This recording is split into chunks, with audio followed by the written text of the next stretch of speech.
እንዴት ነው? እንዴና ሁሉ አማን ሁሉ መልካም። በማራኪ ፕሮግራሞቻችን ተንደርድረናል። ጆዜና ምላሳቸው በተለይ ስለ ስኳድ ዴቭዝ ሲነሳ በአሪፍ ሁኔታ ጠቅሰዋል። እንዴት አየው? ይሄ ላልጋህ አጭር አንሶላ ገዝተ ወደ ላይ አርገስታ ነጥፈው እግሪ ይበርዳል፣ ከታች ብትጀምር ከላይ እንደገና ደረቱን ይበርዳልና የስኳድ ዴቭዝ ጥረት የሚገልጹበት መንገድና ጆዜ ሞሪኒዮ አሁንም ጆዜ ሞሪኒዮ በጣም ውጤታማው የዘመናዊ እግር ኳስ አሰልጣኝ ተጽዕኖ ፈጣሪ መሆናቸውን በደንብ አሳይተዋል። ፖል ስኮልስ ስለ አርሰናል ምን አለ እንላለን። ፍቅር በተለይ አርሰናል ዘንድሮ በዚህ ሂደት ውስጥ ዋንጫ የሚያሸንፍ ከሆነ በጣም ደካማ ከሚባሉት የፕሪሚየር ሊግ አሸናፊ ቡድኖች አንዱ ይሆናል አለ። እርግጠኛ ነው? አሪዩ ሹር የሚያስብል አይነት ጥያቄ ነው ፍቅር። ከዛ ውጪ የማድሪድ ነገርን እናነሳለን። የቻምፒየንስ ሊግ ድራማ ላይ እንመጣለን። ከጆዜ እንጀምር። እንግዲህ እሳቸው የማያልፍባቸው አሰልጣኝ ናቸው። ጆዜ ሞሪኒዮ the special one, always the special one። ብዙ ጊዜ አንዳንዴ እሳቸው ባሉበት ትርምሱም አለ፣ ውጤቱም አለ፣ ዘገባውም አለ። ትናንትና ግብ ጠባቂያቸው አናቶሊ ትሩቢንን ግባ ወደ መስመር ብለው አዘዙ። የመጨረሻው ደቂቃ ሰዓት ላይ እስከዛ ሰዓት ድረስ ማድሪድ 3-2 በሚመሩበት ሰዓት ያለፉ መስሏቸዋል። በነገር ላይ ከቃለ ምልልሱ በኋላ ሲጠየቁ መቼ ነው የሰሙት ሲሉ የመጨረሻው ለውጥ ካረኩ በኋላ አንድ ጎል እኮ ይቀርናል የሚል ሀሳብ ሰጡኝና ቀድሞ ስላልነገሩኝ በጣም ተበሳጭቻለሁ የሚል ሀሳብ ተናገሩ። ሩይ ኮስታ የቤኔፊካ ፕሬዝዳንት ነው። እንደሚታወቀው ከኤሲ ሚላን ጋር ሻምፒዮን ሆነ። በፖርቹጊዝ ታሪክ ውስጥ በጣም ምርጥ ከሚባሉ ኮከቦች አንዱ ነው። እሱ ያውቅ ነበር። ምክንያቱም ጨዋታውን ስትከታተል ይበሳጫል። ግብ ጠባቂ ኳስ ይዞ ይተኛል። ግን አላለፉም ነበር። ሞሪኒዮ ያለፉ መስሏቸዋል። በኋላ ሽርፋፊ ሰከንዶች ሲቀሩ አንድ ጎል እኮ ይቀርናል የሚል ነገር ተነገራቸው። ሞሪኒዮ ግብ ጠባቂውን ውጣ አሉት። ወጣ። ያ ጎል ተቆጠረ። ማድሪድ ወደ 9ኛ ቤኔፊካ ኦሎምፒክ ማርሴይን ጥሎ ወደ 24ኛ ከፍ አለ። ድራማ ነበር። ሲቲ ደግሞ ወደ 8ኛ ወደ 8ኛ ቀጥታ 8 ውስጥ ገቡ። የእንግሊዝ ክለቦች ኤፍሬም አምስቱ የ8ቱን ደረጃዎች አምስቱን የእንግሊዝ ክለቦች ይዘዋል። በጣም አስደናቂ ዶሚናንስን ያሳዩት። ኢቭን በፕሪሚየር ሊጉ በጣም የሚቸገረው እንደውም የወራጅ ጉዳይ የሚነሳበት ቶትናም 4ኛ ሆኖ አጠናቀቀ። አርሰናል፣ ሊቨርፑል፣ ሲቲ፣ ቼልሲ 8 ውስጥ ገብቷል። ኒውካስል እንደዚሁ ጥሎ ማለፍ ውስጥ ገብቷል። 6ቱን ቡድኖች አልፈዋልና በጣም ዶሚኔት አድርገው ነው ያለፉት። ከዛ ውጪ ባርሴሎና፣ ባየር ሚኒክ እና ስፖርቲንግ ሊዝበን ናቸው የተቀላቀሉት በቀጥታ 8 ውስጥ የሚያልፉት ውስጥና ጆዜ ሞሪኒዮ ብቻ ናቸው ይሄን ማድረግ የሚችሉት። በስከ መጨረሻው ጨዋታ የመጀመሪያዎቹን ጨዋታዎች ተሸንፈ እንደ ማድሪድ አይነት ቡድኖችን በጣም የአውሮፓ ሻምፒዮን ቡድን በእንደዚህ አይነት ድባብ በእንደዚህ አይነት ተጋድሎ አሸንፈው ቻምፒየንስ ሊግ ስቴጅ ላይ መገኘት የሚችሉት ጆዜ ናቸው። እሳቸው ባሉበት ቀውሶች እንዳሉት ሁሉ ይሄ ትርምሶች እንዳሉ ሁሉ የማይሸንፍ ቡድን እጅ የማይሰጥ ቡድን መገንባት ድል የሚያሳይ ቡድን መገንባት በጣም በጣም የተለመደ ነውና ዘንድሮ በጣም ጥሩ ሲዝን እያሳለፉ አይደሉም። ወደ ቤኔፊካ ከመጡ በኋላ በሊጉ በፖርቶና በስፖርቲንግ ተበልጠዋል። 3ኛ ደረጃ ላይ ናሉት። በቻምፒየንስ ሊግ የማሸነፍ ሬታቸው ጥሩ ቢሆንም አልተሸነፉም። በነገራችን ላይ በሊጉ አልተሸነፉም፣ ግን አቻ ውጤቶች ስላሏቸው በዛ ምክንያት 3ኛ ደረጃ ላይ ነው ያሉት።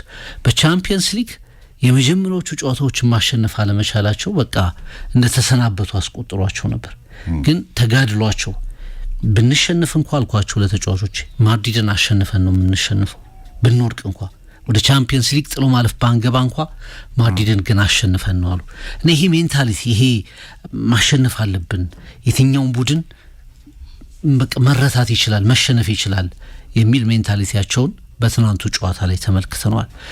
በፖርቶ ኤፍሬም እኔ ደጋግሞ የማይነገር አንድ ሪከርድ አላቸው ጆዜ ሞሪኒዮ 9 ዓመት በሜዳው ላይ ያልተሸነፉ ናቸው። በሜዳቸው ላይ ፖርቶ ላይ ቼልሲ፣ ኢንተር ሚላን፣ ማድሪድ በ9 ዓመት ውስጥ ጆዜ ሞሪኒዮ ሜዳቸው ላይ ተሸንፈው ያሁን ዴሊዩዝ ላይም ቀጥሏል ማለት ነው። አሁን ይሄ ሜዳቸው ላይ ሲሆን ይሄ ደጋፊውን ማነሳሳት ከጀርባ ሮማን ታስታውሳለ። ሮማ ወደ ጣሊያን ሲሄዱ የነበራቸውና ሲሰናበቱ የነበራቸው ስሜት የተለየ ነው። ሲሄዱ ከጥርጣሬዎች ጋር ነው ሄዱት። ሲሰናበቱ ግን ኦልሞስት የሮማ ደጋፊ ኦልሞስት ሁሉም በሚል ደረጃ እየተቃወመላቸው ውሳኔውን እየተቃወመላቸው በናፍቆት የተሰናበቱ አሰልጣኝ ናቸው። በቱርክ የነበራቸውን አቀባበል ታስታውሳለህ። መጨረሻ የቱርክ እግር ኳስ ምን ያህል ወደ አውሮፓ መድረክ በውዝግብም ጭምር እንዲመጣ አድርገውት አሁን እሳቸው ከሄዱ በኋላ የቱርክ እግር ኳስን ዘገባና እሳቸው እያሉ የቱርክ እግር ኳስ ላይ የነበረውን የስፖርት ዘገባ ማነጻጸር ይቻላል። እና ትናንት ጆዜ መሆናቸው በራሱ ቤኔፊካን ይዘው የመጡበት መንገድ ድራማዊ ጉዳዩ ሁሉ ነገሩ በጣም በጣም የተለየ ነበር። በዛ ላይ ተጋጣሚያቸው ታላቁ ሪያል ማድሪድ እሳቸው አሰልጥነውታል። ከ2010 እስከ 2013 ማድሪድን አሰልጥነዋል። ሶስቱንም ሲዝን ሰሚ ፋይናል ላይ ቻምፒየንስ ሊግ ደርሰዋል። በጣም ባሳዛኝ ሁኔታ ነው አውሮፓን ሳይወሩ የቀሩት። 121 ጎል 100 ነጥብ ሰብስቦ ሻምፒዮን የሆነውን ማድሪድ የባርሰሎናን ያንን የማይደገም የፔፕ ጓርዲዮላ ቡድን የበላይነት የደመደሙት የማድሪድን ዲኤንኤ የመለሱ አሰልጣኝ እንደሆኑ ይታወቃሉ። እና የቀድሞ ክለባቸውን ትናንት እጅ ያሰጡበት መንገድ በጣም አስገራሚ ነበርና ትናንት ድራማ ነበር በጣም። ጆዜ ሞሪኒዮ በሞደርን ፉትቦል ፍቅር ለአድቬንቸር በጣም ቅርብ እና ፍቃደኝነትን የሚያሳዩ በትልልቅ ክለብ አሰልጥነው ምን ማድረግ እንደሚችሉ አሳይቷል። በዛው ፕሮፋይል አልቀጠሉ ወረድ ብለው መስራት እንደሚፈልጉ በመሃል ሰፋሪ ክለቦች ወይ ደግሞ ብዙ በጀት በሌላቸው ጣሊያን ሮማ፣ በቱርክ እግር ኳስ እንግዲህ ፌነርባቼ ከጋላታሳራይ አይቀድምም።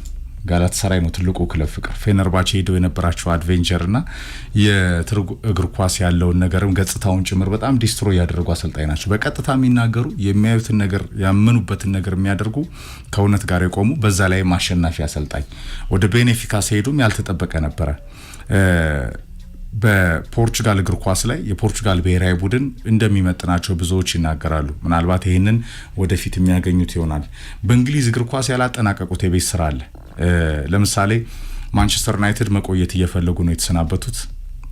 በቼልሲ ከአንዴም ሁለቴ መተው ምን እንዳደረጉ ይታወሳል። ፍቅር መጨረሻ ላይ መልሶ የብሪጅ አይጦች የተባሉት እነ ዲያጎ ኮስታ፣ ፋብሪጋስ የመሳሰሉ ኮከቦች ሃዛርድን ጨምሮ በጣም እንደ ካዷቸው ተናገሩ።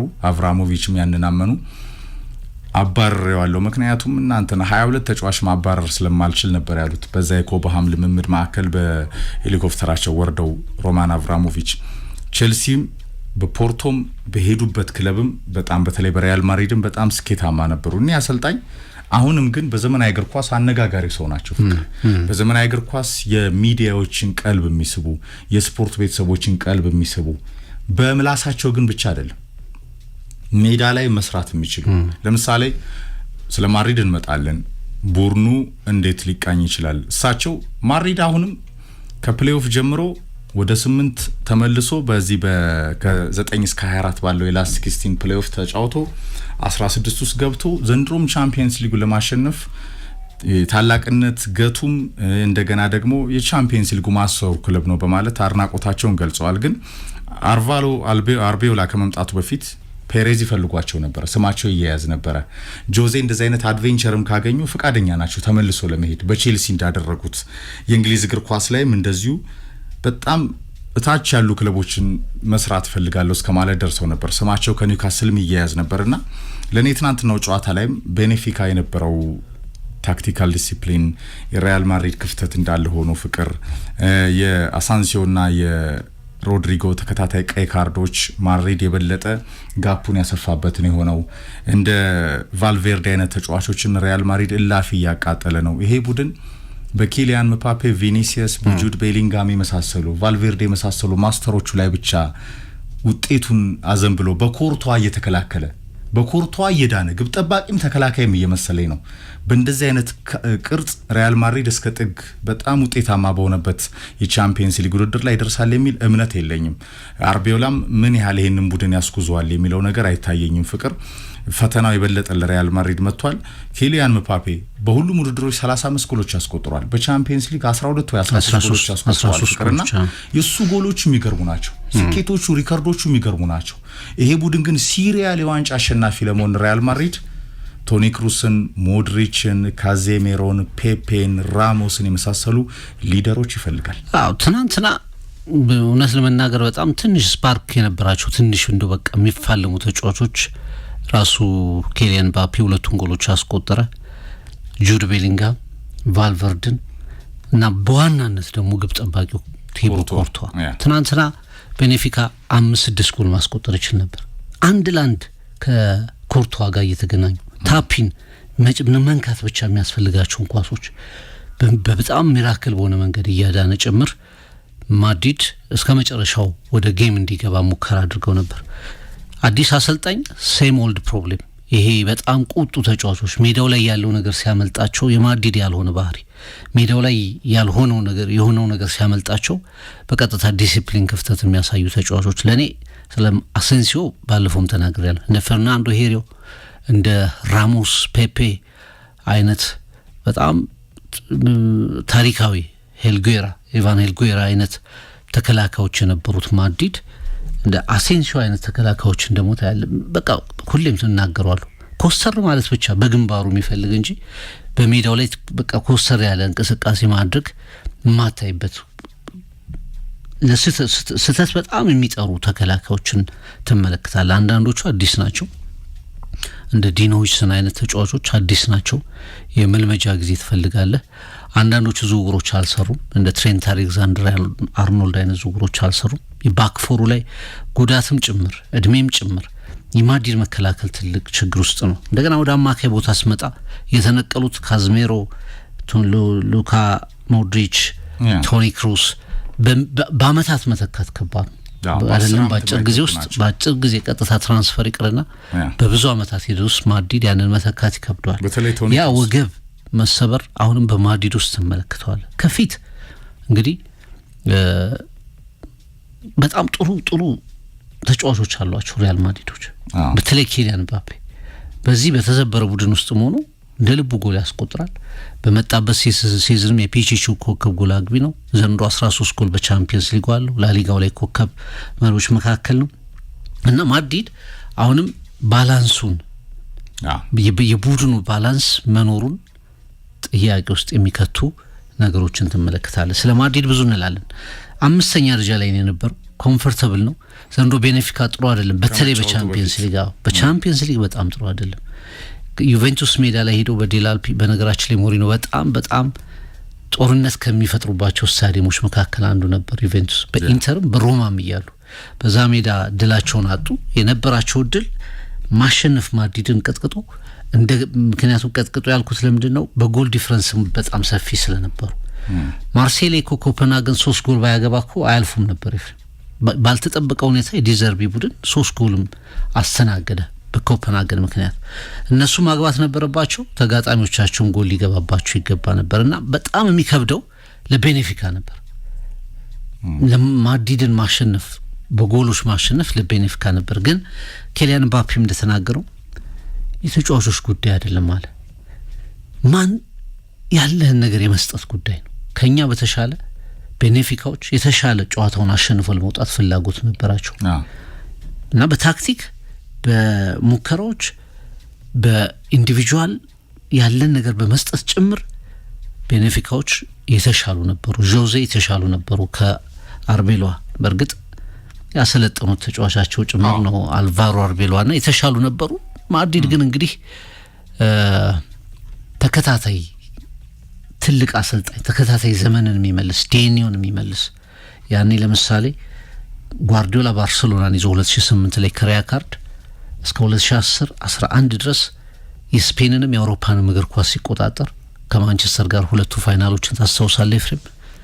ማድሪድ ኮላፕስ አረገ፣ መነሳት ነበረበት። ያንን የጀመሩት አሰልጣኝ ጆዜ ናቸው። 2010 ላይ እንደገና አንቸሎቲን ታነሳለ። እንደዚህ አይነት አሰልጣኝ የሚፈልግ ይመስለኛል። የዣቪ አሎንሶ ሙከራ ወድቋል፣ አልተሳካም። አሁን አንድ አሰልጣኝ የሚፈልጉ ግን ይመስለኛል። እኔ ዣቪ አሎንሶ ትንሽ ከሪያል ማድሪድ ትራዲሽን ጋር ተስማምቶ ቢቀጥል በጣም የተሻለው አሰልጣኝ እሱ ነበር። ክለቡንም ያውቃል፣ ትልቅ ተጫዋች ነበረ። ግን ይሄ የማድሪድ ከዋክብቶችን ወደ ቅርጽ ለማስገባት በራሱ ቅኝት እኔ ነኝ ሁሉ ነገር ማደርገው ማለቱ ከኮከቦቹ አጣለው። በማድሪድ ከኮከቦቹ ስትጣላ ውጤቱ ምንም ቢሆን ለምን ማድሪድ አይንሸራተትም? እንደ ባህል የተያዘ ነገር ፔሬዝ ይቆጣሉ፣ በቀጥታም ተሰናበታል። አሰልጣኙ ነው መጨረሻ ላይ የሚበላው፣ ኮከቦቹ አይሰናበቱም። በነገራችን ላይ ሪያል ማድሪድ ብቻ ሳይሆን በሌሎች የዓለም እግር ኳስ ትልልቅ ክለቦችም ጨዋታ ማስተዳደር ሂደት ውስጥ ስለ ጨዋታ ፍልስፍና ቡድንህን ስለምታዘጋጅበት መንገድ አሁን ይሄ ማኔጀር ሄድ ኮች እያሉ በጣም ነጣጥለውታል ብዙ ነገሮችን። ፍቅር ግን አልቲሜት ጎሉ ዞሮ ድል ነው፣ ማሸነፍ ነው እግር ኳስ። ከዛ በኋላ ደግሞ ውጤታማ መሆን ነው። በጣም ዋንጫ የለመዱ ትልልቅ ገናና ክለቦች ደግሞ የራሳቸው ትራዲሽን ቅርጽ አላቸው። አሎንሶ ያንን ያውቀው ነበር፣ ግን ለማድሪድ የተሰፋ አሰልጣኝ ነበረ። ትንሽ ደግሞ ከራሱ ወግ አጥባቂ ባህሪ ወጣ ማለት ይችል ነበረ። ያንን አለማድረጉ እንደ ወጣት አሰልጣኝ አስበልቶታል። አርቤውላ ከመጣ በኋላ የማድሪድ ኮከቦችን አስደስቶ እንዲመራ ነው የመጣው ፍቅር። አሁን ትልቁ ችግር ሪያል ማድሪድ ከ1 እስከ 8 አለመጨረሱ አይደለም፣ ችግር የለም። ፔጄም አልጨረሰም፣ አምናም ሳይጨርስ ነው ቻምፒየንስ ሊግ የበላው። ኢንተር ሚላን ትልቁ ቡድን ነው፣ እንዲሁ 10ኛ ነው 11ኛ ነው የወጣው። ችግር የለውም፣ በፕሌይኦፍ ትመጣለህ፣ ከዛ በኋላ ወደ ቅርጽ ትገባለህ። ኤኔሪኬ እሱን ተናግሯል። አምናም ረሳችሁት እንዴ? እንደዚሁ እኮ ከ1 እስከ 8 አልወጣንም፣ ለጊዮርቁ ነበር እኮ 24ኛ አካባቢ 23ኛ ነበር። መጨረሻ ግን ምርጡ ቡድን ማን ነው? የነ ቪቲኒያ ቡድን ነው የሆነው ፍቅር። አሁን የሪያል ማድሪድ ቅርጽ ላይ ግን ወደ ፕሌይኦፍ ስትገባ በጣም ታክቲካል የሆኑ አሰልጣኞች፣ ጌም ሪዲንግ ያላቸው አሰልጣኞች፣ ኮከቦቹን ደስተኛ ማድረግ ላይ አርቤውላ ሊሳካ ይችላል። ታዛዥ ሆኖ ይሰራል። አንደኛው ማን ማኔጅመንት ነው። ማን ማኔጅመንት ወሳኝ ነው ሞደርን ፉትቦል ላይ፣ በተለይ ከሱፐርስታሮች ጋር ስትሰራ። ግን አሁን የትናንትናው ጨዋታ ላይ ሪያል ማድሪድ አንደኛ የተሸነፈበት መንገድ የቤኔፊካ ኳሊቲ እንዳለ ሆኖ የተሻለው ቡድን ነው ያሸነፈው። ቀድሞም ጨዋታው መግደል ይችል ነበረ ቤኔፊካ ከጆዜ ጋር። ያቺን ድራማቲክ ሞመንት በግብ ጠባቂያቸው እስኪጠብቁ መቆየት መሰቃየት አልነበረባቸውም። የፕሬዝዳንታቸው ሪዮ ኮስታ ብስጭት እሱ ነበር ፍቅር። አንደኛ ደግሞ አንድ ጎል ተጨማሪ ይፈልጋል። 24ኛው ነው ለማጠናቀቅ። ግን ሪያል ማድሪድ ሚዛን የጠበቀ ቡድን አይደለም፣ ባላንስ አይደለም ስኳዱ። በተለይ ዲፌንሱ በጣም በቃ ነፃ መንገድ ሆኗል ፍቅር። ራሞስና ፔፔ በጣም የሚናፈቁበት ቦታ ነው። ኢቭን ናቾ በጣም የሚናፈቅበት ቦታ ነው። በነ ማርሴሎ ሌቭል ሌፍት ባኩ ላይ ክፍተት አለ። እንደ ፌዴ ቫልቬርዴ አይነት ሞተር ተጫዋቾችን በሜክሺፍት በመሃል ሜዳውም እየገባ ራይት ባክ ሆኖም ካርቫሃል የተወውን ቦታ በደንብ መምራት ይፈልጋል። እዛ ቦታ ላይ ሰው ጠፍቷል። አርኖልድ የማድሪድ ፍሎፕ ነው የሆነው። የሪያል ማድሪድ ውድጌት ማይክል ኦዌን ነው የሆነው ፍቅር። አርኖልድ እንግዲህ በቦታው ኳል የሊቨርፑሉ ምርጡ የቀይ መስመር ራይት ባክ የነበረው ኮከብ በማድሪድ የማጥቃት ሚና ላይ የትም አታገኛቸውም። ሮድሪጎ፣ ቪኒሲየስ፣ ኪሊያን ምባፔ፣ ጁድ ቤሊንግሃም ከቫልቬርዴ ሚና ጋር የትም የማይገኙ ናቸው። ግን እነዚህ ኮከቦች ቶኒ ክሩስ የሚባል የሜዳው ላይ አሰልጣኝ ነበራቸው። እንደ ሞድሪች አይነት ሜዳውን የሚያንቀለቅል ፕሌይ ሜከር ነበራቸው። በጀግንነት ደግሞ ኳሱን ነጥቆ የሚያደራጅ ካዜሜሮ የተባለ ሌላ ሳተና ነበራቸው። ዘ ታንክ ሹዋሚኒ ካዜሜሮ መሆን አልቻለም። ካማንቪጋ በሞድሪች ሚና መጫወት አልቻለም። ጭራሽ አጠገቡ አይደርስም ፍቅር። በሌፍት ባክ ላይ ማርሴሎ ይናፍቃል። ከሮቤርቶ ካርሎስ በኋላ ማርሴሎ መጣ። ራይት ባክ ላይ ሳልጋዶ ነበር፣ ካርቫሃል ነበር። የለም ቦታ እዛ ቦታ ላይ ሴንተራፍ፣ ዋናው ሴንተራፍ ላይ ሪያል ማድሪድ ራሞስና ፔፔን የመሳሰሉ ተናንቀው የሚጫወቱ ሊደሮች ነበሩት። ለዚህ ነው ሪያል ማድሪድ የውድድሩ ማስተር የሆነው። ከፊት ሲአር7 ቤንዜማ ሌጀንዶች ናቸው። ሮናልዶ፣ ሉዊስ ናዛሪዮ ዴሊማ፣ ራውል ጎንዛሌዝ ብላንኮ ሌጀንዶች ናቸው አሉ። አሁንም በእነሱ ልክ ጎል የሚያስቆጥሩ በእነሱ ልክ ትሪኩን የሚሰሩ የሪያል ማድሪድን ክላስ ከፍ ያደረጉ አሰልጣኞች ተጫዋቾች አሉት። ማድሪድ አንቸሎቲን ይናፍቃል ፍቅር። ትልቅ አሰልጣኝ የለውም ቴክኒካል ኤሪያው ላይ። አሎንሶ ድሉን አባክኗል። ኮርቷ ግብ ጠባቂም ተከላካይም ነው። ኪሊያን ምባፔ ደግሞ ጎሎችን ያስቆጥራል። በዚህ ቅኝት ፍቅር በዚህ ቅኝት በፕሌይኦፍ ኳርተር ፋይናል፣ ሰሚ ፋይናል ድራማውን ይዘህ ሂደህ ቻምፒየንስ ሊግ ለማሸነፍ አይመስልም። ለምሳሌ ጆዜ የማድሪድ ቡድናቸውን ሲገልጹ ከፊት መስመር ያንግ ሂጉዌን፣ ያንግ ዲማሪያ፣ ያንግ ሮናልዶ ነበሩኝ ይላሉ። እነዚህ ሶስት ተጫዋቾች የነበራቸው ሜዳ ላይ አጠቃቀም ግን በጣም ክሊር ስለነበር 121 ጎሎች አስቆጥሯል። አሁን ምባፔ፣ ቪኒሲየስ ጁኒየር፣ ሮድሪጎ፣ ቤሊንግሃም የማጥቃት መስመሩ ላይ ከነዚህ የተሻለ ጥራት ያለው ተጫዋች ማግኘት አትችልም። ግን ስቲል ማጥቃቱ ጥሩ አይደለም፣ ኢፌክቲቭ አይደለም። ኢንዲቪጁዋል የሆነ ብሪሊያንስ ነው ጎሎቹም የሚገኙት። በምባፔም ሲያስቆጥር፣ ቪኒሲየስም ሲያስቆጥር በጣም ይሄ በተሰራ ኮምፎርታብል በሆነ ምቾት በሚሰጥ የማጥቃት መስመር ውህደት ባለው ነገር አይደለም። ኢቭን ጠንካራ መስመሩ የምትለው ለዛ ነው። አሁን ቪኒሲየስ ደጋፊዎች የሚጮሁበት ተጫዋች ነው በፐርፎርማንሱ። አሁን ሮድሪጎ ጭራሽ የውዝግብ ምንጭ ነበር መጨረሻ ላይ ዣቪ አሎንሶ ችግሩን እስኪፈታ ድረስ። ስለ ማድሪድ ስታወራ እንግዲህ አንደኛው ይሄ ማናጀር በጣም የሚታይ የሚሰማ ማናጀር አለመኖሩ ዣቪ አሎንሶን ካሰናበተ በኋላ እንግዲህ በጊዜያዊ በክፍተከራ አሰልጣኝ ያለው ያ በራሱ የራሱ ተጽዕኖ ይኖረዋል። አንደኛው ጉዳይ እሱ ነው። የስኳድ ባላንሱ ላይ ታክቲካል አይደንቲቲ ማድሪድ ከበፊት ጀምሮ የምናነሳው ይሄ በተለያዩ ትልልቅ ቡድኖች ላይ የምናነሳው ማድሪድን የሚመስል የሚወክል እንደዚህ ነው የሚጫወተው አቀራረቡ ይሄ ነው የምትለው የማድሪድ የሆነ ነገር ካጣንበት ቆይቷል። ይሄ ማድሪድ ሚድፊልዱ ላይ ቅድምም አንስተነዋል። በተለይ ቶኒ ክሩስን የመጨረሻው እሱ ስለሆነ በተለይ ቶኒ ክሩስን በጣም ያልተዘመረለት በሊንኩ ላይ ያለው ሰው የመከላከሉ መረጋጋት የአማካዩ መረጋጋት የሎንግ ፓሶቹ የዲፕ ፕሌይ ሜከር የምትለው ቦታ ላይ ማድሪድ ማንንም ማምጣት አልቻለም፣ መተካት አልቻለም። እንደው ወደፊት የተሻሉ ልጆች እየሞከረ ነው። አንዳንዴ ኢብራሂም ዲያዝን፣ አንዳንዴ አርዳ ጉለርን፣ አንዳንዴ ራሱ ቤሊንግሃምን በጣም ይሄ ዲፕ ፕሌይ ሜከር ላይ ግን ማድሪድ በፍጹም ዲፌንሱን ከማጥቃቱ ጋር የሚያገናኘው ሊንክ ላይ በቃ ፈርሷል። አሁን ባለው ማድሪድ ውስጥ የትኛው ተጫዋች ነው ያንን ቦታ የሚተካው? መልስ የለም። የዓለም እግር ኳስ ላይ ብለህ ማንሳት ይችላል። መከላከሉን ከዚህ በፊት አንስተናል። ለእኔ አሁን ያሉት የማድሪድ ተከላካዮች አርኖልድ ኢንስፓየር የሚያደርግ ዝውውር ነበር። ሙሳንትኑን አምጥተዋል፣ ሆይሰንን አምጥተዋል።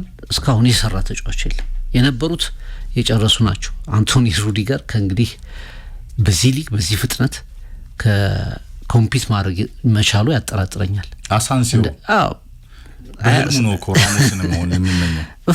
አይመሳሰሉም። በቃ በፍጹም አጫወታቸው አይመሳሰሉም። ደጋግሜ እንደነገርኩ ነው። በቃ ማድሪድ በጣም ቶፕ ክላስ ዲፌንስ ይፈልጋል። ያንን ማምጣት አልቻሉም። ሌላው በማድሪድ ውስጥ ያለው ይሄ ተጫዋቾች እርግት ያለ ማለት ጉዳይ ታይዋለህ። ሜዳ ውስጥ ያለውን ፖለቲካ የተጫዋቾችን ፖለቲካ ሚዛን ስለሌለው አንዳንዶቹ የሆነ ሳምንት ለምሳሌ ቪኒሲየስ ጁኒየርን ወሰደው የሆነ ሰዓት ላይ በጣም ደስተኛ የሚፈጥር አሁን ባለፈው 2-3 ተከላካዮችን አልፎ ያስቆጠራትን ኳስ እናስታውሳለን። ባላንስ ስላልሆነ ነው ቡድኑ። የሆነ ቀን ደግሞ በቃ ፍጹም ቸልተኛ በቃ ሲወቀስ 2017 ሲያመጡት ከብራዚል እንዴት ይህን ተጫዋች ታመጡብናላችሁ ብሎ በርናባው ደጋፊዎች ተቃውሟቸውን ሲያሰሙ አይነት የነበረው ቪኒሲየስ ጁኒየርን ትመለከተዋለህ። እና ይሄ ከሜዳ ውጭ ያለው ተጫዋቾች ደስተኛ ሆኖ የመገኘታቸው ጉዳይ ጥያቄ ውስጥ የሚነሳ ጉዳይ ነው። በአጠቃላይ ግን ማድሪድ ሁልጊዜም የምድብ ጨዋታዎች ላይ የሚቸገር ነው። ቻምፒየንስ ሊግ እንደዚህ አይነት ፎርማት ከመያዙ በፊትም ምድብ ጨዋታዎች ላይ የሚቸገር ነው። በቻምፒየንስ ሊግ ከጥሎ ማለፍ በኋላ ግን ራሱን ሼፕ ያደርጋል። ወደ አውሮፓ መድረክ ሲመጣ መረር ያለ ቡድን ሆኖ ነው የሚመጣው። አምና ማንቸስተር ሲቲን እኮ የጣለው ማድሪድ ነው።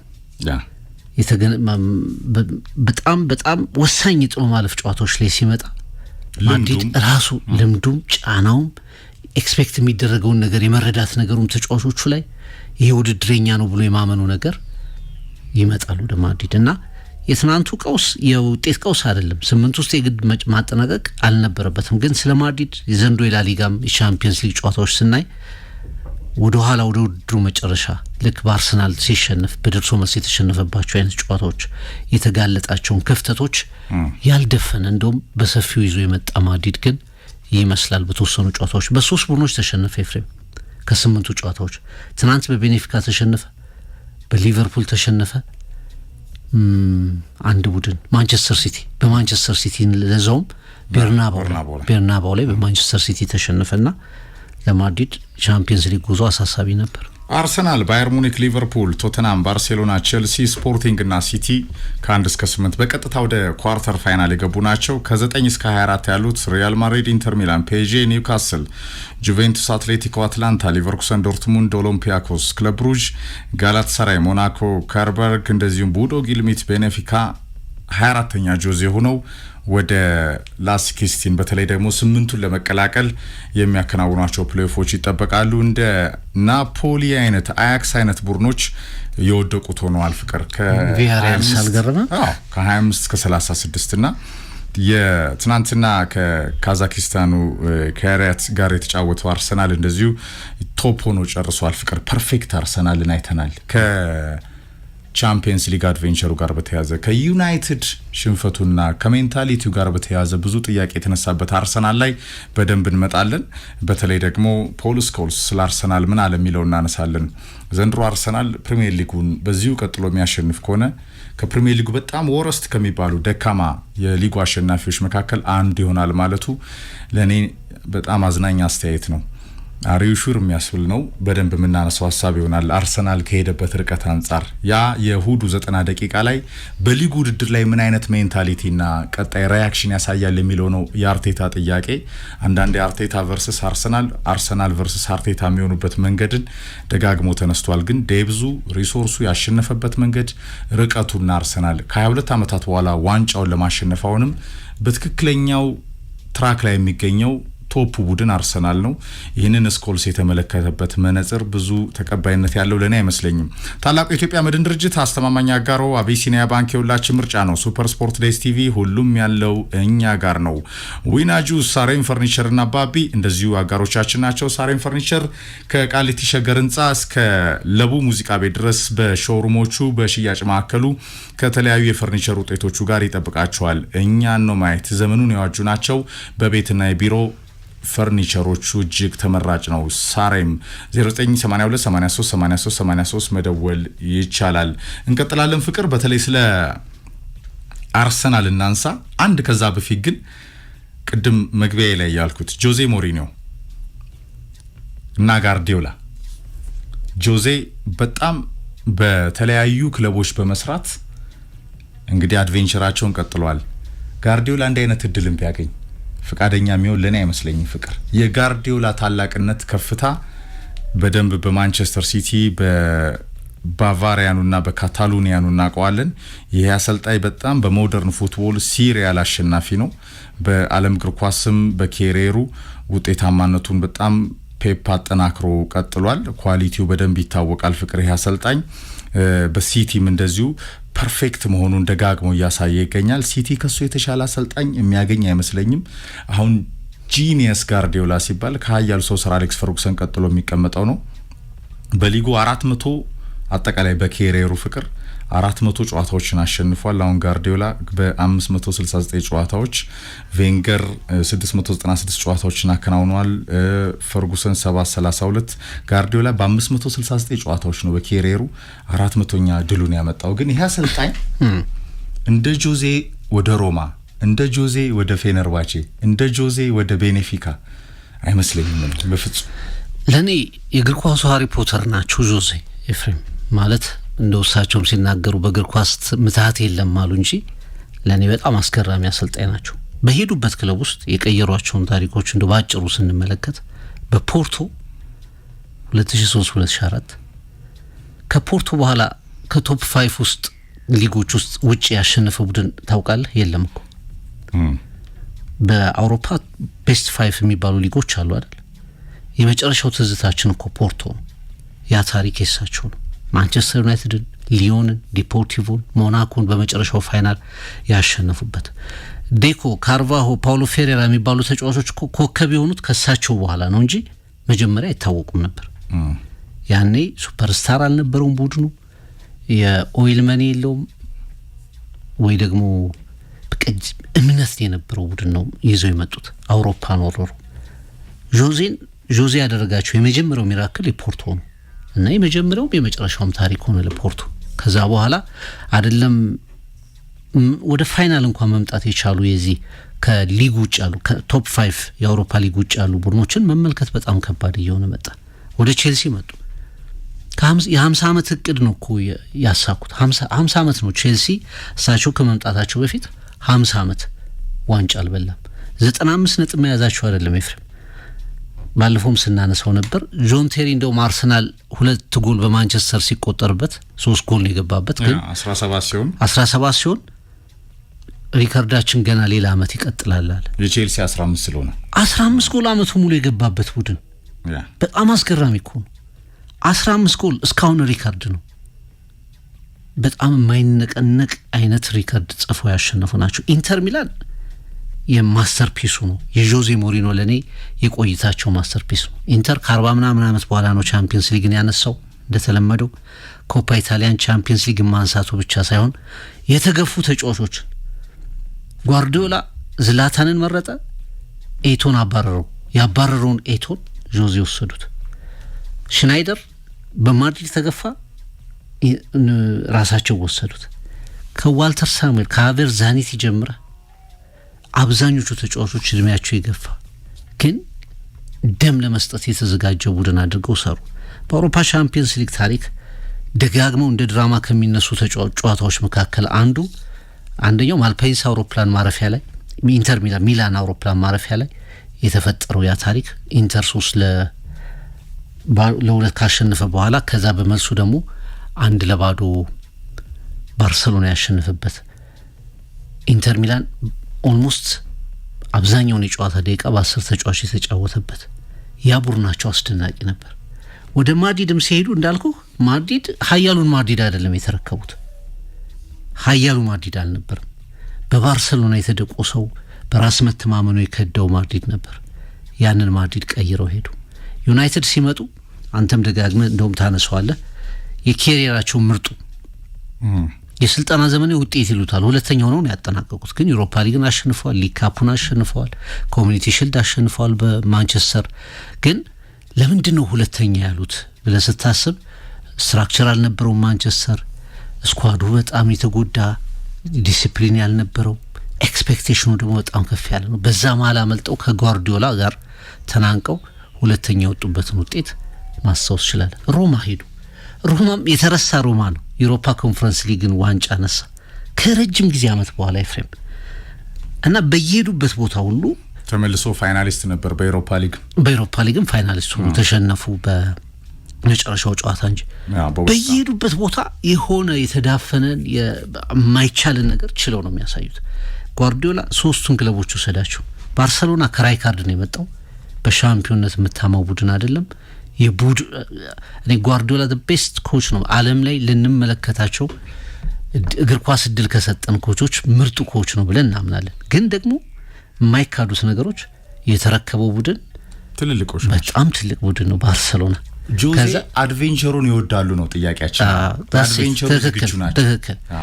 ዩፒንክስ 3 ዋንጫ አንስተው ነው አይደል የሄዱት ከባየር ሚኒክ ሃትሪክ ሰርተዋል። ቻምፒየንስ ሊግ፣ ቡንደስሊጋ፣ የጀርመን ካፕ። ኤግዛክትሊ። ጓርዲዮላ ያንን ቡድን ነው የተረከበው። አሳድጎታል፣ ቀይሮታል። አይደለም ባየር ሚኒክን የጀርመን ነገር ኳስ ቀይሮታል። ማንቸስተር ሲቲ ሀያልነቱን ጀምሮ ነው የተረከበው። ማንቺኒ ማናቸው ፔሌግሪኒ ሻምፒዮን ሆነዋል ከጓርዲዮላ በፊት። እዛ ቡድን ኦይል መኒውም ጭምር አብሮ ነው የመጣው። ከዚህ አንጻር እኔ ሁለቱን ሳነጻጽር ጆዜ ለአድቬንቸር እግር ኳስ ውስጥ ሁሉም ነገር ለጦርነቱም ለምኑም ለሪስኩም የተዘጋጁ አሰልጣኝ ናቸው። በእርግጥ ከፍተኛ ወጪም የሚያስወጡ አሰልጣኝ ናቸው። ጋርዲዮላ 2 ቢሊዮን ደርሷል። ፍቅር 2 ቢሊዮን ሪከርዱ እሱ ጋር ነው። ከዛ ቶፕ 5 ስታውጣ ጆዜ አሉ 3ኛ ወይ 4ኛ ይቀመጣሉ። አሃዛቸውን እናየዋለን። ጋርዲዮላ ግን ፍሮንት ያለ ነው። ፒስታውን መንገድ ጆዜ ይወዱታል ነው ጥያቄያችን። ሞደርን ፉትቦል ላይ ይሄ ከሶፋው አንዳንዴ ይመቻል አይደል? ምቾት አለው።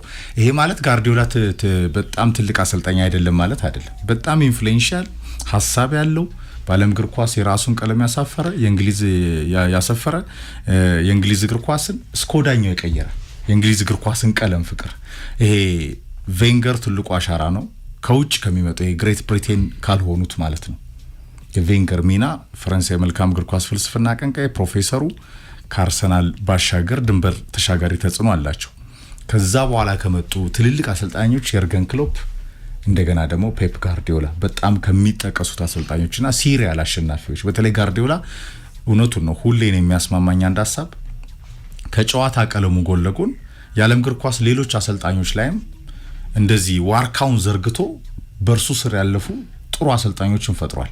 በዚህ ለምሳሌ አስተሳሰቡ በዚህ ለምሳሌ ከነ ተጽዕኖ ፍቅር ቬንገር አልተሳካላቸው፣ ፈርጉሰን አልተሳካላቸው።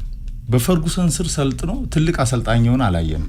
እንግዲህ ወደፊት በተስፋ ከካሪክ ጋር ወደፊት ትንሽ ቆይ ወደፊት አልኩኩ ወደፊት በጊዜ ሂደት ውስጥ ወደፊት ምናልባት ዲኒዮ ያለው ይመስላል ከ5 አሸንፏል በዩናይትድ እነዚህ 280 ደቂቃዎች ነው ካሪክ የተደነቀው እንጂ አሁን አንተ እንዳልከው እኮ የስፖርት ቤተሰቦች የሚያነሳሉ ለካሪክ አድናቆት በዛራ ተረጋጉ የሚሉ አይደለም እንዴ የሚታይ ነገርማ እናወድስ ምንም ያልሰሩትን ጭምር ራሱ ከአንክል ቴናግና አንክል አሞሪም ጋር አለው አይደል እንዴ ብዙ ግን የካሪክ 180 ደቂቃዎችና የታክቲካል ማስተር ክላስ ነው የተደነቀው የነገው ማንቸስተር አይታወቅ ግን ለማንቸስተር ብርቁ አይደለም ውድቀት ለምዶታል ህይወቱ አይደል እንዴ ስለዚህ ለዩናይትድ ደጋፊዎች እንዲህ አይነት ፕራይዶችን የሚፈጥሩ አሰልጣኞች መወደስ አለባቸው ቀጣዩን የማንቸስተር ዩናይትድ ጨዋታ ጓጉተው እንዲያዩ ማድረግ ቢያንስ ካሪክ ችሏል እኮ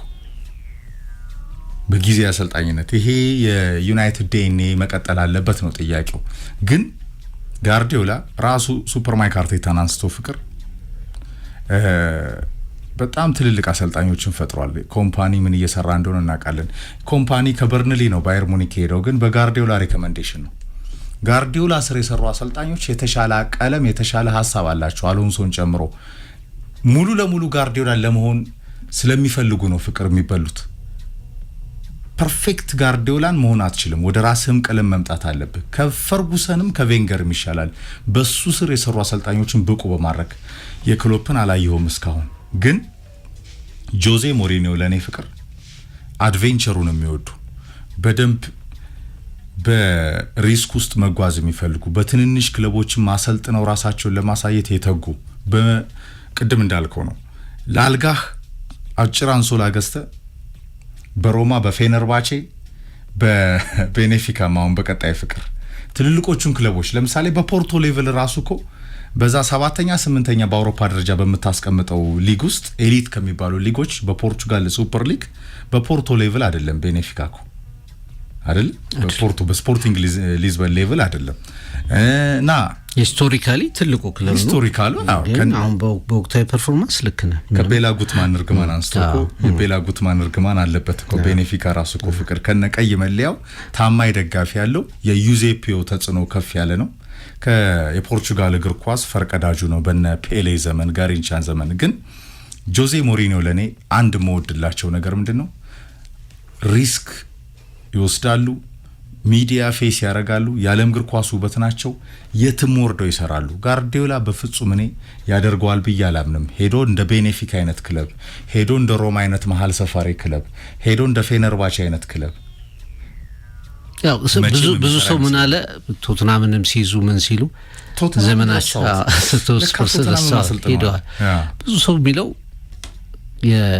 ምንድነው የጨዋታ ዘመናቸው የሀያልነታቸው መጥለቂያ ላይ ያሳጣነታቸው መጥለቂያ ላይ ነው ይላሉ ግን ሲጀምሩ ሂደቱንም ስታይ በአጠቃላይ ማድሪድንም ታላቁ ማድሪድንም ጨምረህ እሳቸው በያዙበት ሰዓት ላይ አንደርዶግ ነው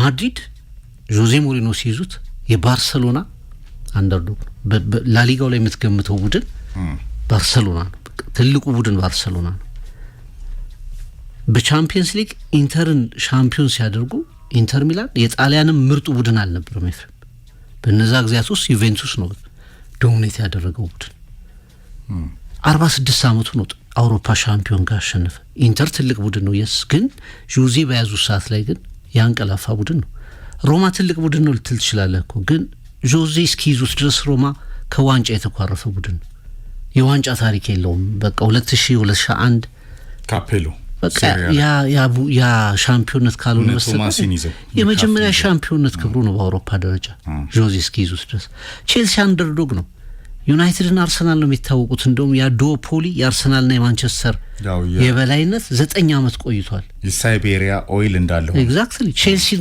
እስከዛ ሳደስ ማን ያውቀዋል ጆዜ ሲይዙት ቼልሲ አንደርዶግ ነው እና ሁሉ ጊዜ ይሄ በጣም ዝቅ ካሉ ወይ መነሳት ከሚፈልጉ እሳቸውም ይናገራሉ ኮከቦች ከሚኖሩት ቡድን በላይ አሁን መስራት የምፈልገው ድሪም ካለው ህልም ካለው ቡድን ጋር መስራት ፈልጋሉ ይላሉ ያ ስታዲየም ሌላ ነው የሚሆነው እሳቸው ሜዳው ሲገቡ ደጋፊውም ይቀየራል ተጫዋቹም ይቀየራል ሚዲያው ይቀየራል ፕሬስ ኮንፈረንሱ ይቀየራል ይሄ 20 ምናምን አመት ላሰለጥኑባቸው ክለቦች ሳይሆን ለእግር ኳስ የሰጡት ውበት ነው ብዬ ነው ማስቀምጠው። ትናንት ምናልባት እንደውም ለመጀመሪያ ጊዜ አዲስ ነገር ተናገሩት። እስካሁን እማቀው ነገር ነው የሚሆነው ሜዳ ላይ አሉ። ትናንት የሆነው ግን አዲስ ነገር አይቼው አላውቅም። የእስካሁኑ ዴጃvu ነው። ከዚህ በፊት የተፈጠረ ነገር ደግሞ ይፈጠርብኝ ነበር። የትናንትናው ግን የመጀመሪያ ነው አሉና ትናንት ደግሞ ሌላ ነገር አሳይተውናል። ቤኔፊካ ብዙ የሚጓዝ አይመስለኝም ነው ኤፍሬም በኳሊቲው በቡድኑ ኳሊቲ አሁን አውሮፓ ቻምፒየንስ ሊግ ላይ የምናያቸው ቡድኖች ጥንካሬ ምናምን ስታይ ግን ጆዜ እዛ ጥሎ ማለፍ ውስጥ መግባታቸው በራሱ ውበት ነው። አንድ ነገር ይጨምራል። ለኳርተር ፋይናል ለማለፍ ቢያንስ የ180 ደቂቃ የቤኔፊካ ጨዋታውን ይጠበቃል የበለጠ ቢኮዝ ኦፍ ጆዜ። ጋርዲዮላ ከሲቲ በኋላ የት ይሄዳል? ናሽናል ቲም በፊት እንግዲህ አንድ ጣሊያን መሄድ ይፈልጋል። ቤኔፊካ እንደ ጆዜ ጣሊያን መሄድ ይፈልጋል። አዎ ግን ኢንተር ሚላን ጣሊያንን በጣም ደጋግሞ ያነሳል ጓርዲዮላ። ከዛ ውጭ ግን ለኔ ትልቅ ክለብ ነው ኢንተር ሚላንን ቤት የጣሊያን እግር ኳስ ይወዳል፣ ደጋግሞ እንትኑ ላይ ይናገራል። ከዛ ውጭ ግን ባርሰሎና ዋይኖት እንደገና ባርሰሎና እንደገና የስፔን ብሔራዊ ቡድን። በእርግጥ የስፔን ብሔራዊ ቡድን ላይ ናሽናሊስት አይደለም ይታወቃል። ወደ ካታሎኒያ ያዘነብላል። ስፔን ብሔራዊ ቡድን ላይ ምናልባት ጥያቄ የምታነሳባቸው ነገሮች ይኖራሉ። ግን ምናልባት አንድ ጣሊያን እና ደግሞ የተራዘመ መረፍት ሊያደርግ ይችላል ከዚህ በኋላ። ከዛ ውጭ ብራዚል ነው ካርሊቶ ቀድመውታል። ግን ትልቁ አሰልጣኝ ነው ያው ጆዜ አድቬንቸሩን ይመርጣሉ የሚለው ነው ትልቁ ሀሳባችን። ጃንዋሪ 26 ባለፈው በዚህ ወር ማለት ነው ሴቱባል የተወለዱት 63 ዓመት የሞላቸው ጆዜ ሞሪኒዮ አሁንም በሞደርን ፉትቦል ዘ ስፔሻል ዋን ናቸው። ወደ አርሰናል እናቀና። ፍቅር አርሰናል በተለይ ፖል ስኮልስ ከሳምንቱ መጨረሻ የመድፉ ጨዋታና ያልተጠበቀው 90 ደቂቃ ከተጠበቀውም በላይ ደግሞ የሆነውና የአርሰናል መፍዘዝ የማይሳሳተው መድፈኛ ሲሳሳት፣ የማይደናበረው መድፈኛ ሲደናበር፣ የማይጨነቀው መድፈኛ ሲጨነቅ በአመቱ ለመጀመሪያ ጊዜ ታይቶ አርሰናል ከሜንታሊቲው ጋር ቀጣዮቹ 15 ጨዋታዎች አሁንም በአራት ዋንጫ አለ። በቻምፒየንስ ሊግ ትናንትና ማሸንፏል። የካይ ሃቨርትዝ ፓስ ደጋግሞ ዮከሬስ እንደዚህ አይነት ኳሶችን ቢያገኝ ጎል ለማድረግ እንደሚችል መልስ ሰጥቷል። ፍቅር እንደዚህ አይነት በጣም ዳይሬክት ስሩ ፓሶች ፍቅር ኦዴጋርድ ደጋግሞ ማድረግ ያለባቸው ካገኘ እንደሚያገባ ባለፈው ያነሳ ነው አጥቂውን ገዝተ አጫውቱን ካልፈጠርክ እንደሚባለው ነው። አጫውቱ ይሄ ነው በቃ የሃርቫርስ አይነት ፓስ ነው አጫውቱ። ዮከሬስ ትናንትና የነበረው ዳይሬክት እንደዛ ወደ ጎሉ ለዮከሬስ ስጠው ያገባል።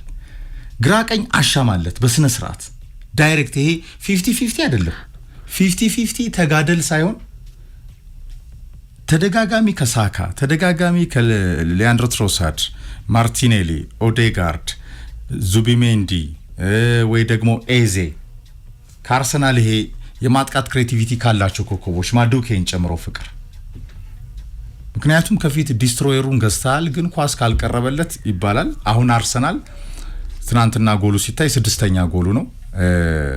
ፐርፌክት አርሰናል አይተናል። በቻምፒየንስ ሊጉ ሁሉንም ጨዋታዎች አሸንፎ ፍሮንት የተቀመጠውን አርሰናል አይተናል። በሊጉ ከ23 ጨዋታዎች 15 ያሸነፈ፣ 5 አቻ የወጣ፣ 3 ብቻ የተሸነፈ፣ አሁንም ትንሽ የተቆጠረበት። ለምሳሌ ከነ ዮከሬስ ሊያንድሮ ትሮሳርድ ቀጥሎ የአርሰናል ዋና ኮከብ ጎል አግቢ ኦውን ጎል ነው ይባላል። በኦውን ጎልም አርሰናል ብዙ ስላስቆጠረ የሴት ፒስ ኪንግ መሆኑን ግን በዩናይትድ ጨዋታ ላይ ከማይክል ካሪክ ማስተርፒስ ጋር የደበዘዘው አርሰናል ጥያቄ ምልክት መጥቶበታል። ይሄን ቡድን ግን ፍቅር ወረስት ቲም ነው ይሄ ቡድን ዋንጫ ካሸነፈ የምትለው አይደለም። እኔ እርግጠኛ ነኝ ፖል ስኮልስ ያልኩት ለዛ ለምን መሰለ ሁሉን ነገር ያደረገ አሁንም ፍሮንት ያለ ከሁሉ የቀደመ ሰፊ ማሸነፍ ሬት የያዘ በአራት ዋንጫዎች ላይ ያለ እልፍ ኳሊቲዎች ያሉት ቡድን እንዴት ወረስት ትለዋለህ? ሆኖ ራሱ ቢያሸንፍ ለአርሰናል ፐርፌክት ሲዝን ነው ሆኖ አይደለም እንጂ ወረስት አይደለም። አርሰናል ሆኖ ቢያሸንፍ ፍቅር ራሱ በርግጥ እንደው ከንትኑን ጀምር ስያሜያቸው the good the bad and the football ነው የሚለው አይደል ፖድካስታቸው። አንድ የክሊንት ኢስትውድ ፊልም አለ ኤፍሬም the good the bad the ugly የሚል እና ማንቸስተር የ92 ተጫዋቾችን ጨምሮ የማንቸስተር የቀድሞ ተጫዋቾች ማን የበለጠ ባስተያየቱ የበለጠ መጥፎ ለመሆን የሚጥሩ ነው ይመስለኝ። ደጉድ የለም አሁን ባለፈው ኒኪበት እና ራሱ ፖል ስኮልስ ማርቲኔዝን የተናገሩበትን መንገድ ተመልከተ። አባት በቃ አንደኛ የቀድሞ ተጫዋቾች ናቸው፣ የማንቸስተር ተጫዋቾች ናቸው። ኢቭን እንኳን አንጠልጥሎት ቢሮጥ ማለት ነው ማርቲኔዝን አንጠልጥሎት ቢሮጥ የማንቸስተር ተጫዋች ስትሆን የዛ ቡድን ሽንፈት ሲያንገበግብ እንደዛ አይነት ቃል ትጠቀማለህ። ወደ ኬጂ ልጅን ለማድረስ አባት አንጠልጥሎ አዝሎት ይሮጣል አለ። በዛ ልክ አንተ የቡድንህን ተጫዋች የማንቸስተር ታማኝ ደጋፊዎች ናቸው። ከስቴዲየሙ ቅርብ ርቀት ላይ ሆቴል የገነቡ ሁሉ ነገራቸውን ማንቸስተር የሰጣቸው ናቸው። ይሄ ተጫዋች የሚሰለፈው እነሱ ላገለገሉት ክለብ ነው፣ ልባቸው ላለበት ክለብ ነው።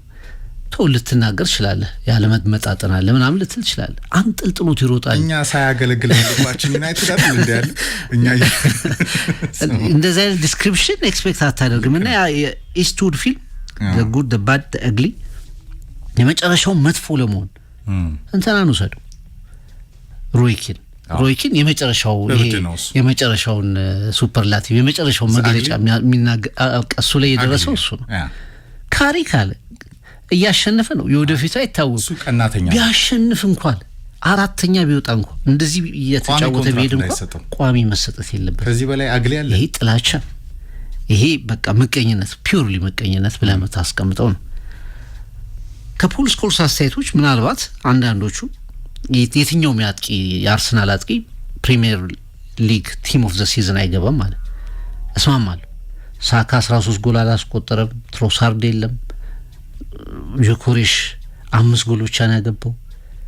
የትኛውም አጥቂ ገና አሁን ትንሹ ጎል ስንት ነበር ኤፍሬም? አንድ ቡድን በፕሪሚየር ሊግ ሻምፒዮን ሆኖ ትንሽ ጎል ያስቆጠረው ተጫዋች አንደኛው ጉንዶጋን ነው፣ አንደኛው ፍራንክ ላምፓርድ ነው። ሁለቱም 13 ጎል አግብተዋል። ከዛ ውጪ ብዙዎቹ 20 ጎል ይደርሳሉ። 13 ጎል አሁን በዚህ አካሄድ ከአርሰናል 13 ጎል የሚደርስ አጥቂ ያለ አይመስልም። አሁን በስታዩ በፕሪሚየር ሊጉ ባጫወቱ የተጫዋቾች ችሎታ ብቻ አይደለም፣ ባጫወቱ በቲሙ አጫወት ከስኮልስ አስተያየት እንደው በቃ ኢንዲቪጁዋሊ ሰብሮ የሚገባ ተጫዋች ጎልቶ የወጣ ተጫዋች የለም የሚለው ልትቀበል ትችላለህ። ግን እንዴት ይሄ ቡድን ወርስት ነው ትላለህ? ወርስት ሊሆን ይችላል። ኢቭን ያምናውን ሊቨርፑልንም ውሰድ፣ ኢቭን እንኳን መጨረሻ ላይ ያጋጠመውን ነገር የመጨረሻ ጨዋታዎቹን የተፈተነባቸውን አጋጣሚዎች ማየት ትችላለህና አንዳንድ ጊዜ ቅድም እንዳልኩት ነው ማን የተሻለውን መጥፎ አስተያየት ይስጥ፣ ማን የተሻለውን አነጋጋሪ ፕሮቮክ የሚያደርገውን አስተያየት ይስጥ የሚል ውድድር ያሉ ይመስለኛል የማንቸስተር ተንታኞች ጋሪ ኔቪል፣ ፖል ስኮልስ፣ 92 ፍሬዎች፣ ራሱ ሮይኪን፣ ሌሎቹም ኤክሴፕት አንድ ተጫዋች በቃ ድርሽ ማይል ዴቪድ ቤክሃም ሃምብል ነው እሱ። ያው ሙያውም አይደለም በዛ ዘርፍ ላይም አይደለም ፍቅር፣ ያው እሱ የዚህ ሴሌብሪቲው ላይና ማስታወቂያው ላይ ሌሎች የፋሽን ነገሮቹ ላይ ነው እሱ ያለው። ጋሪ ኔቪል ሮይኪን ዩናይትድንም ይሄ እንዴት እኔን ለምሳሌ ፈርጉሰን ላይ የተናገረው በጣም ልክ አይደለም እንዴ ማለት መግባት የለባቸው መግለጽ ድረስ ማድረግ የለባቸው። ሰው ያረጉት እኮ እርሳቸው ናቸው።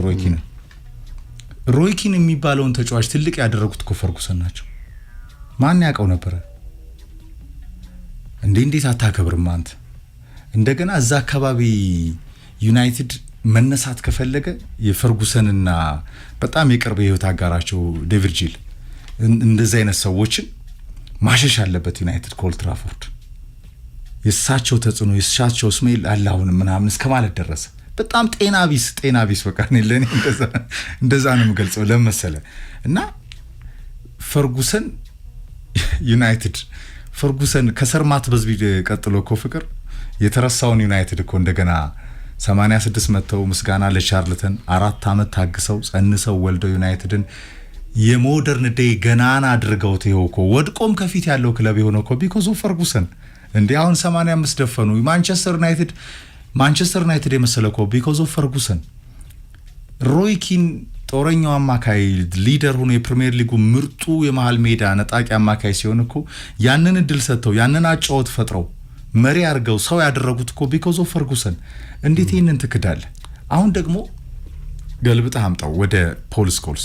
ድንቁ ተጫዋች ነው፣ በጣም ድንቁ ተጫዋች ነው። ግን በጣም ድንቁ ተናጋሪ አይመስለኝም ለኔ። ሲጫወት እኮ አያወራም። አሁን ግን ሲያወራ ግን ተሳሳተ። ሳይጫወት በጣም እላፊ ነው የሚያወራው። ለምሳሌ ኒኪ በት ኦቨርላፕ ላይ ያሉ እኔ ከኤያን ራይት ውጪ ካራገር ያው ቡሮ ነው ኦቨርላፕ ላይ ፍቅር ያ የነሱ ስኳድ አለ። ኤያን ራይት በጣም ዋይዝ ነው ብዬ ነው የማምነው። ቀጥታም ራይት በጣም ከአርሰናል ጋር አሶሲዬሽን አለው፣ ግን ከእውነት ጋር የቆመ ከፋክት ነገር ላይ ኢቭን አርሰናል ለአርሰናል ተጋጣሚዎች ራሱ የሚሰጠው ዲስክሪፕሽን ሲበልጡ አሁን ማንቸስተርን ዲስክራይብ ያደረገበት መንገድ ምናምን ስታየው ራይት ሞር ነፃ በጎ ተንታኝነት እንዴት ነው የሚገለጸው? ፍቅር በአስመሳይነት ውስጥ አይገለጽም አይደል? በጎ ተንታኝነት ፋክት ነው፣ ቀለም ይኖርሃል፣ ፋክት ነው። አሁን የስፖርት ቤተሰቦች በማስመሰል ማቻቻል የድር ዳኛ ይመስል በማቻቻል ውስጥ ጥሩ ተንታኝ አትሆንም። ግን ደግሞ ከእውነታ ጋር የተጋፈጡ ነገሮችን ፋክቶችን ይዞ በራስ ቀለም በተለያዩ መንገድ ሐሳቦችን የሚሰጡ ብዙ ተንታኞች አሉ። ራይቲ እንደዛ ነው። አሶሲዬሽን አለው ከአርሰናል ጋር፣ ግን በጣም ዴብዝ ያለው ነገሮችን ያነሳል። የነኪን አሁን ፈርጉሰን ላይ ያነሳ ነው፣ የስኮልስ አርሰናል ላይ ያነሳ ነው። እንዴት ነው አርሰናል ወርስት ቲም የሚሆነው? ለምሳሌ 17 ብቻ ነው የገባበት። አሁን ከቼልሲ ቀጥሎ ሁለተኛው ብዙ ጎል ያልተቆጠረበት ቡድን ነው። 17 ነው የገባበት። 90 ደቂቃ ነው አርሰናል ፈራርሶ ያየ ነው። ያውም ፈርስት ሃፍ አይደለም ሰከንድ ሃፍ ላይ ነው መጫወት አቅቶት ግራ ገብቶት ያየ ነው። ቢኮዝ ኦፍ ካሪክ እርጋታ፣ ጌሙን ማንበብ፣ በአርሰናል ማዕቀፍ ውስጥ አርሰናል በሚጫወትበት ቅኝት ውስጥ ጸንቶ የቆየው ማንቸስተር ዩናይትድ ሲቀለድበት እንደነበረ በሌሎች አሰልጣኞች ነው የታየው። ፍቅሬ ካሪክ ግን 42 ጎል ያስቆጠረ ከሲቲ ቀጥሎ በአራት ዋንጫዎች ላይ ያለ ለኳርዳፕል አሁንም አላማውን ሰንቆ የሚጫወተው መሸነፍም ራሱ አንደኛው የማሸነፍ ሂደት የህይወት መንገድ መሆኑን የተነገረለት አርቴታ ላይ ጥያቄ የተነሳበት ከጨዋታ ስታይል ጋር ትናንትና ዮከሬስ ከካይ ሃቨርትዝ እንደዛ አይነት ኳስ ደጋግሞ ቢቀርብለት በየጌሙ ለምንድን ነው ሃትሪክ የማይሰራው? አጥቂውን ይዛ ጨዋቱን ሳትፈጥር ከተባለ ጥያቄው አርቴታ ጋር ነው። ደጋግመን አንስተነዋል። ይሄ ቡድን በፍጹም ለኔ ወረስት ሊሆን አይችልም። የብዙ ሰዎች ሐሳብም ይመስለኛል። ይሄ አርሰናልን ለመሸንገል ሳይሆን አርሰናል በፍጹም ወረስት ቲም አይደለም ማየት ለሚችሉ ይሄ እኮ በብደት የተሰጠ አንድ አስተያየት ነው። ምንም በብደት የተሰጠ አንድ አስተያየት ነው። ግን ወረስቱ አንዱ ምን መሰለ አንዳንዶቹ እዛ ያኔ ቬንገርና ፈርጉሰን ቆመው ኦልድ ትራፎርድ ወይም ሃይቡሪ ወይ ደግሞ ኤምሬትስ ላይ ተነሉ ላይ ያሉ ነው የሚመስሉት። ከዛ ስሜት ቀጥታ መጥተው የሚናገሩ ነው የሚመስሉት አንዳንዶቹ። ጋሪ ኔቪል ስለ አርሰናል ያለው ሐሳብ ይታወቃል። ስኮልስ የእንግሊዝ ፕሪሚየር ሊግ ትልቁም ጨዋታ እሱ ነው፣ ጦርነትም እሱ ነው ብለው ነው የሚያምኑት እና በዛ የጦርነት ስሜት ውስጥ ሆነው አስተያየት የሚሰጡ ይመስላሉ። አንዳንድ ማስከዳቸው ፋክቶች አሉ። የአሁኑ አርሰናል ላይ እኔ በደንብ ምርጡ ጎል አስቆጣሪ ቡድን ነው ከማንቸስተር ሲቲ ቀጥሎ። ምርጡ ዲፌንስ ነው እስካሁን በእንግሊዝ ፕሪሚየር ሊግ ምርጡ ዲፌንስ ያለው አርሰናል። የአውሮፓ ፍሮንት ቡድን ነው። በቃ በተጫዋች ያነሳው ነገር ልክ ነው። በቃ አንድ ተጫዋች ጎልቶ አልታየም፣ አንድ ጎል አስቆጣሪ የለውም። የፍሮንት ላይ ያሉ ተጫዋቾች ከራሳቸው ሲዝን እንኳን ካለፈው ካቻምና እያልክ ካለፈው 3 ሲዝኖች ስታነጻጽር የወረዱ ተጫዋቾች አሉ። ከአሰልጣኙ የጨዋታ ስታይል ይሄ ካርቴታ ጋር ነው። ግን ስለ ቡድኑ አይደል መናገር ካለ ስለ አርሰናል አይደል። ከቡድኑ አርሰናል ዘንድሮ በቻምፒየንስ ሊግ ሁሉን አርግፎ ነው 8 በዛ ውስጥ ቀላል ተጋጣሚዎች አይደሉም። ኢንተር፣ አትሌቲኮና ማን ነው ባየር ሚኒክ የቻምፒየንስ ሊጉን ያነሳሉ ተብሎ ከሚጠበቁ መካከል አንዱ አትሌቲኮስ። ኢንተር ፋይናሊስት፣ ሰሚ ፋይናል ከባል ማይጠፋ አትሌቲኮ ነው። ከዛ ዝቅ ያው የመጨረሻው ተጋጣሚ አልማይቲ ካልሆነ በስተቀር አርሰናል ካዛኪስታኑ አርሰናል ጠንካራ ተጋጣሚዎች ነው የነበሩት። ሁሉንም እንዴት እንዳፍረከረከ ዝም ብለው ጨዋታም አልነበሩም። እውነት ለመናገር በፍጹም ብልጫ ያሸነፋቸው ጨዋታዎች ናቸው። በፕሪሚየር ሊጉ የስ በተወሰኑ ጨዋታዎች ላይ ተቸግሯል። ባለፉት 3 ጨዋታዎች ላይ ጥሩ አልነበረም። ጎል አላስቆጠረም። በ2 ጨዋታዎች በሶስተኛው ጨዋታ ተሸንፏል። መንገዳገዶች ነበሩት። ግን የትኛው ፕሪሚየር ሊግ ነው ያልተንገዳገደው? ኢቭን ኢንቪንሲብልስ ኤፍሬም ኤግዛክትሊ ቁጥሩን አላስታውሰውም፣ ግን ከ38ቱ ጨዋታ 12ቱ ጨዋታ አቻ ይመስለኛል ኢንቪንሲብልስ። ያ ማይሰበር የተባለው የአርሰናል ቡድን ተንገዳግዶ ነው ሻምፒዮን ነው። 99 የነሱ የሚራክል ቡድን በመጨረሻ ሰዓት 79 ነጥብ ይዞ ነው ሻምፒዮን 79 ነው። ፕላስ ዴኒስ ቤርካምፕ ያችን ኳስ አስቆጥሮ ቢኖር ኤፍኤ ካፑ ላይ የማንቸስተር ትሬብል እኮ አይኖርም ነበር። ያ የራያንጊክስ ምታት የዴኒስ ቤርካምፕ ፔናልቲ መሳት የመሳሰሉት ነገሮች ኢቭን ነው ምነግርህ። ያ ቡድን ግን ወረስት ልትለው አትችልም እንዴ? በጀግንነት የተፋለመው ባየር ሙኒክ እኮ ዋንጫውን ወስዶታል እኮ ኤግዛክትሊ። እነዛ ሽርፍራፊ ሰከንዶች እስኪመጡ ድራማውን የፈጠረው ዩናይትድ ኤግዛክትሊ። ትቸገራለህ፣ የትኛውም ጨዋታ ላይ ትቸገራለህ። ልትሸነፍ ትችላለህ፣ ለመሸነፍ ልትቃረብ ትችላለህ። ግን አርሰናል በዘንድሮ ቡድኑ በአብዛኛው በኳሊቲዎቹ ሊነሳ ይችላል። ኢንተርቴን የማያደርግ ቡድን ነው። እንደምናውቀው በአርሰናል ታሪክ ውስጥ በጣም አዝናኝ ቡድኖች ናቸው የአርሰናል ቡድኖች። አዝናንቶ ግን አርሰናል ያመጣ ኢንተርቴን አያደርግም ልትል ትችላለህ። ደካማው ቡድን ግን አይደለም። የትኛውም ቡድን በአርሰናል ፊት ጠንክሮ አልተመለከትነውም ዘንድሮ። ምንም ጥርጥር የለውም። ከዩናይትድ ውጭ ከኤምሬትሱ ጨዋታ ፍቅር ኤምሬትሱ ጨዋታ ላይ ነው አርሰናል የፈዘዘው። ከዛ በኋላ እንዴት ሪያክት ያደርጋል በቀጣይ 15 ጨዋታዎቹ ላይ የምናየው ነው። ግን አርሰናል በአራቱ ዋንጫ ላይ የሚገኘው አሁንም ከፍ ባለ ሜንታሊቲ ያለው በፕሪሚየር ሊጉ የሚኖሩት አድቬንቸሮቹ የሚጠበቀው ቡድን እንጂ ወረስት የምትለው አይደለም። ወረስት ራሱ ሆኖ አርሰናል የ22 ዓመት አሮጌ ግንቡን ከደረመሰ በፍጹም መጥፎ ቡድን የምትለው አይደለም። እየተባለም ዋንጫውን ያንሳው ግድ የለም። አሁን አሳሳቢው ያነሳሉ ነው መሰለ። ዋንጫዎች ብዙ ነገሮችን ይቀርፋሉ ፍቅር። ለዚህ ነው በጣም ድንቅ ዲፌንሶች ዋንጫዎችን ያመጡላል። ጥሩ አጥቂዎች ጨዋታዎችን ያሸንፉላል። የዚህ ፈርጉሰን ስታይል በኤምሬትስ ጨዋታ ላይ በጣም ድንቅ የነበረው ዲፌንስ በመደናበሩ ምክንያት ስህተቶች በመብዛታቸው ነው አይደለ አርሰናል የተሸነፈው። አንደኛው ማሳያ ነው። ራሱ አባባሉ ይሰራል ማለት ነው። ያልነበረ ነገር አየሁ አለው ኮቬንገር ራሱ ማጋሊሽ ላይ፣ ሳሊባ ላይ፣ ዙቢሜንዲ ላይ፣ መደናበር ላይ፣ ቲምበር ላይ ይሄ የሚጨነቅ አርሰናል ሲጨነቅ ያላየ ነው አርሰናል ድንገት በአመቱ በዛ ጨዋታ እንዴት ተጨነቀ? ያልነበር ነገር አይተናል። እሱ ከሜንታሊቲ ጋር ይያያዛል። እሱ ማስተካከል ነው እንጂ ዩናይትድ 96-97 በ75 ነጥብ እኮ አሸንፏል ፍቅር። አርሰናል ከእንግዲህ 15ቱን ጨዋታ ቢያሸንፍ 50-85 አይደል? 85 ነጥብ ወርስት የምትለው አይደለም። የ99 ዩናይትድ እኮ በ79 ነጥብ አሸንፏል። 95 ነው የሚሆነው አይደል? 15 በ3 45 95 ይሄ በጣም ትልቅ እንትን ነው። ከ15ቱ ጨዋታ አቶ 10ሩን ነጥቦች ራሱ ሉዝ አድርጎ 85 ላይ ቢመጣ ምክንያቱም የ97ቱ የቬንገር ቡድን 78 ነጥብ ይዞ ነው ያሸነፈው። የፈርጉሰን ዩናይትድ የ2010 2098 የነበረው በ79-80 ነጥቦች ያጠናቀቀ ነው። ሌስተር በ81 ያጠናቀቀ ነው ፍቅር። የፈርጉሰን 95 የ2002 እንደገና ደግሞ የ92 ቡድን በ82-83-84 ያጠናቀቀ ነው። ሊቨርፑል 2024-25 84 ይዞ ነው ያጠናቀቀው የስሎት ቡድን። አርሰናል ይሄንን ሪከርድ ለመስበር 50 ሲደመር 45-95 ከዛ ውስጥ የኢትሃዱን ጨዋታ ጀምሮ አርሰናል ነጥብ ይጥልባቸዋል የምትላቸውን እንኳን ጋምብል ብሰራ ከ85 በላይ ነጥቦችን ለማምጣት የሚችልበት እድል አለው። በየትኛውም ሚዛን ወረስት የምትለው አይደለም ልልፈልጌ ነው። በተለይ ቡድኖች ሆኖ ዋንጫው ነው ያልከው አንተ። ዋንጫው ሆኖ ስችቶቹ ቢቀጥሉ ችግር የለውም። ብቻ ዋንጫው ይምጣ። ትልቁ ጥያቄ አርሰናል አሁን ባለፈውም ስናነሳው ነበር ከአጃቢነት ከኢለንድ ሮድ ጨዋታ በተለይ ከሊድሱ ጨዋታ ምን ይዞ ይወጣል ነው፣ እንዴት ሪስፖንድ ያደርጋል ነው ትልቁ ነገር። በቀጣይ ፕሮግራሞች ሰፋ አድርገን እናየዋለን።